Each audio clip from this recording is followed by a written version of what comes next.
Hi, Alice here. Many kinds of garden designs and landscaping, but I never heard of a Mary garden. I don't know about you, but it may be common if you are in the Catholic faith or Anglican faith, but not being about, I didn't even know one existed until I read this book, Our Lady of the Lost and Found. In the book, there were like two paragraphs about a Mary garden and some of the plants that were symbolic. I was really intrigued. Here are 7 steps to my Mary garden.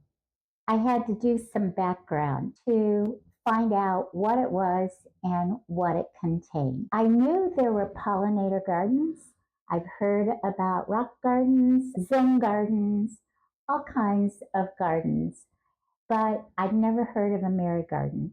I found out that Mary gardens were prevalent in medieval times because they were in monasteries and nunneries.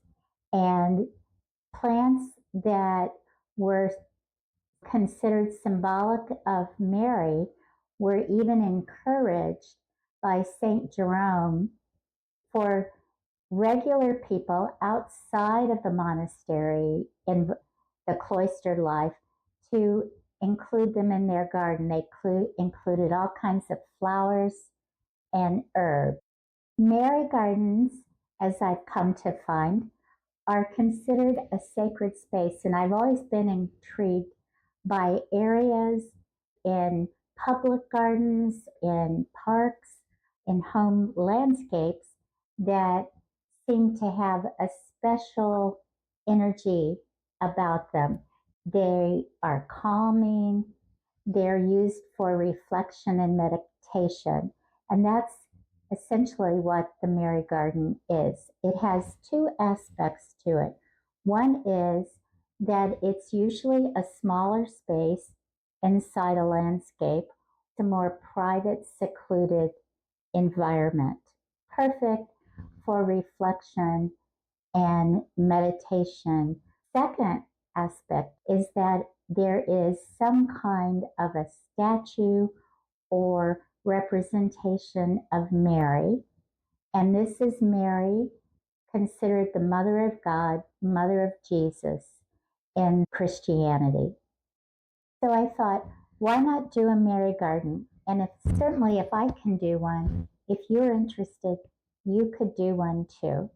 So here are the 7 steps that I took to create my Mary garden. Step number 1 was location, location, location. So I needed to choose a place that would be a more private, enclosed, or at least would not be on a noisy area along the road, which is in the front of my yard. So I looked around and I found what I think was just the right spot. The garden bed that I had started, step 2, and that was I needed some kind of a plan. I just didn't want to fly by the seat of my pants on this. I wanted to do something that would be appropriate and in line with the intentions of the Mary Garden. These intentions have come down throughout the ages. First thing I did was I went online to see what I could find about Mary Gardens, reference section below. I looked at various plans on some of the websites. I decided that I would sketch out my plan. So here is a sketch. It was done in pencil, and I have a whole listing of plants that I was considering. What I discovered was that I already had at least half of the plants that would be appropriate and that have symbolic ties to Mary. All I need to do is maybe rearrange them a little bit and dig the garden out and get started.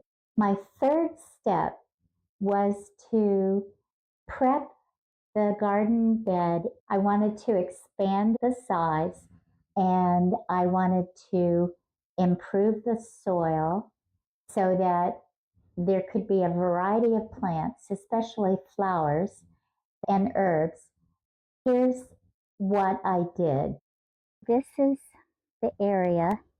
It's part shade, is shaded by two trees. One is a live oak and the other is a Bradford pear. And as the sun moves to the west, this area will become sunny. I started this garden area on a whim. I had snapdragons because I thought, oh, host plant. And I found some other plants on sale at the garden center. And I found a rudbeckia that would be a black-eyed Susan. And I put in some French lavender, some asters, which I knew were late summer, fall bloomers, and dianthus, all for nectar sources for pollinators, butterflies. Then I saw this area behind it. I could plant something here that would be a tall plant that could either be the back of it, frame it. The yard decoration could go over here in this area in front of the dwarf firebush and have the larger native firebush, which goes to 6 to 10 feet on the side. My only concern was getting too close to my Pendo palm. I did not want to run into a lot of its shallow roots. Where the grass is right now, lift the grass and extend the bed to the back. I do love creating something new, and I'm going to try to incorporate all the experimental plants that I'd put into this bed. The first thing that I'm going to do is expand the garden, and I've already cut marks. I'm going to bring it out about 2 more feet and remove the grass and put down some soil that I've had composting. There's a natural slope to this area. We've had water and some soil runoff. So part of the design of the garden is at the top, it'll be open and the water flow as it comes down our slight slope will go into the garden when it rains. I looked at some garden designs for Mary Gardens, and I'm going with the concept of small, medium, and large plants in a half a circle. I will have my garden statue right in this area. I haven't found it yet. Looking forward to finding just the right statue to go here.